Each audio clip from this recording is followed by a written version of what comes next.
Hello বন্ধুরা, জামাই ষষ্ঠীতে আমার ননদ আমাদেরকে কী কী গিফট দিয়েছে সেটাই আপনাদের সাথে আমি শেয়ার করব। চলুন প্রথমে আমার শাড়ি দিয়ে দেখাই। এটা হচ্ছে আমাকে দিয়েছে দিদি। আমার শাড়িটা খুব সুন্দর হয়েছে, তুতে কালার আর রানী কালার, আর ভিতরটা হচ্ছে পুরো গোল্ডেন কালারের, আর এই যে বুটি আছে রানী কালারের। আর এটা হচ্ছে আঁচল, আঁচলটাও খুব সুন্দর, খুব সুন্দর আঁচলটা।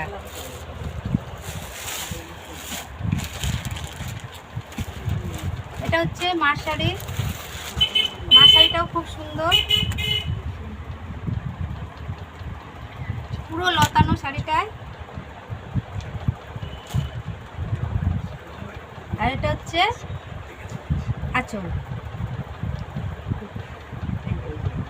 এইটা আঁচল, এটা হচ্ছে আঁচল। মার শাড়িটাও খুব সুন্দর হয়েছে। আর একটা জিনিস দিয়েছে, সেটা হচ্ছে লুঙ্গি। বাবাকে দিয়েছে, কেননা বাবা কোথাও যায় না, ওর জন্য বাবাকে দিয়েছে লুঙ্গি। তো আপনাদের পছন্দ হয়েছে কোনটা বেশি আমাকে কমেন্ট করে জানাবেন। টাটা।